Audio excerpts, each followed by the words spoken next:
friends, welcome back. I'm glad you're joining me today. We have a great video for you. We're doing Tofu 101. So just let's back up a little bit. So you've decided that you want to try to eat more plant-based, but you don't know where to start. And I just want to tell everybody, it's definitely a journey. There's no destination. We're forever learning.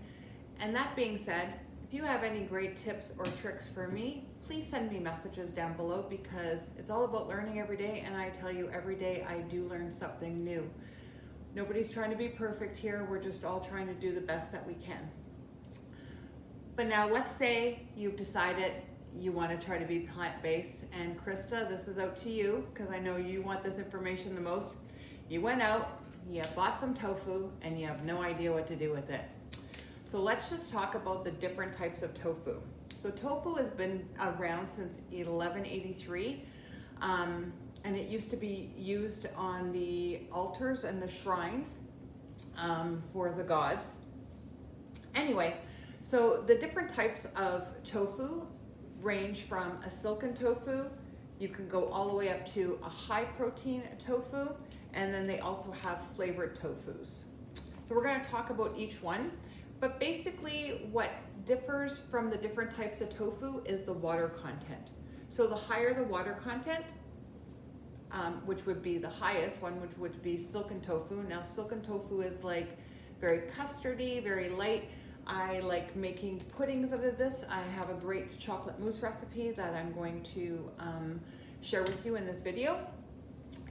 But also remember, the higher the water content, the lower the protein content. So actually in the silken tofu, you're only getting about 5 grams of protein, which is still great per serving. Now, also really good to put into smoothies. You're never gonna see them. And you can also make vegan mayo, vegan sour cream. You're just gonna blend it with, a little bit of apple cider vinegar, a little bit of lemon juice just to get that tang. Super easy and versatile, but I really enjoy it in desserts. And then we're going to move on to soft tofu, which is just a step up from the silken tofu, and they're still pretty interchangeable, just depending on what you're using them for.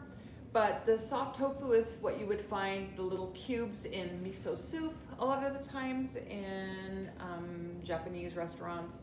And again, you can use them for desserts, not really for frying. This one would have, now we're up to 6 grams of protein per serving. Then we're gonna move into the firm and extra firm tofu. Again, most of them come in these kind of packaging. This part of the packaging is recyclable, so you can recycle that. And what you're going to do is the best way to use it that I found. Now, some people don't press their tofu. I prefer pressing my tofu, just depending on what you're going to do with it. So you can get a tofu press, but you don't need one. All you need is a clean dish towel. You're going to drain the tofu. You're going to wrap it in a dish towel. You're going to put something heavy on top of it, and you're just going to let it press. Okay?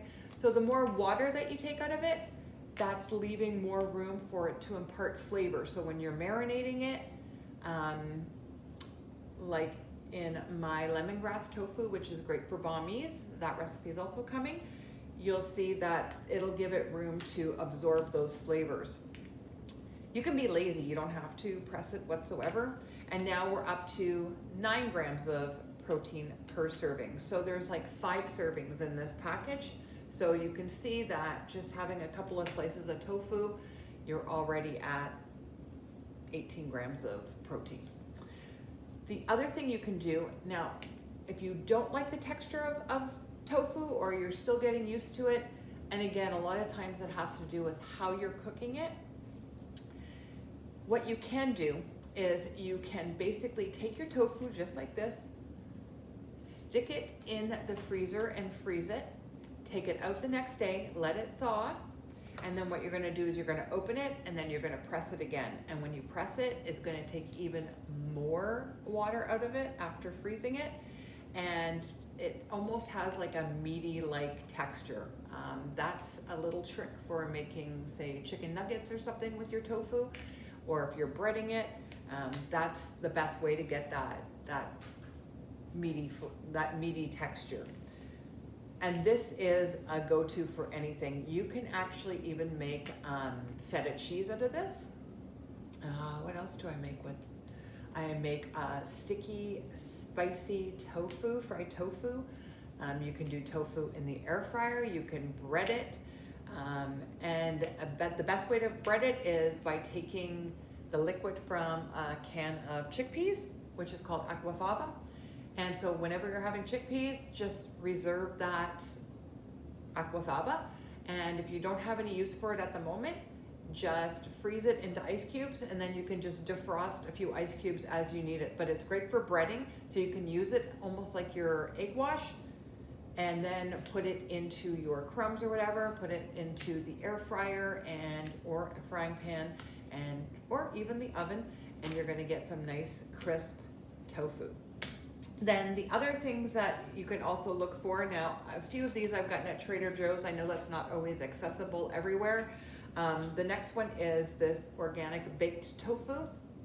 And this one is a teriyaki flavor. They also have a sriracha. You can probably get them in a lot of different flavors. If you can't find the baked tofu, just do your own marinades. I could as easily have taken my tofu and pressed it and then just covered it in some teriyaki sauce and then pan fried it or put it in the oven or whatever. You're just imparting the flavor. So just find flavors that you like and start there. You can also use the soft or more the firm, I would think the firm. So the firm you can do also like no egg salad sandwiches. You can crumble it up and put it into, pasta sauce. Just kind of forgot what I was going with, but pasta sauce. So you can add it to different things. Tofu doesn't really have a taste, so it doesn't impart a taste, but it does absorb the taste of pretty well whatever you put it in. And you can still use this kind of tofu for some baking also. And then just check your recipes. And then the last kind that I'm going to talk about is this high protein. So this baked tofu has 2 servings in it, and each serving is 15 grams of protein. And with the high protein tofu, which is basically less water in it, that's why it's more high protein, there's actually 14 grams, and that's in, say, 2 slices. So we're talking about a lot of protein. So, you know, when people always ask, where do you get protein in a vegan diet? This is one great place. You also have to remember that all the vegetables that you're eating, they all have some amount of protein in them.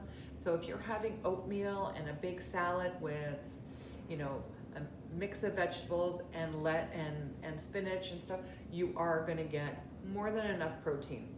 The average person, especially here in America, actually has too much protein in their diet, believe it or not. The normal person, we could go with a third of what a lot of people are eating. So people think you need a full steak. You don't need a full steak.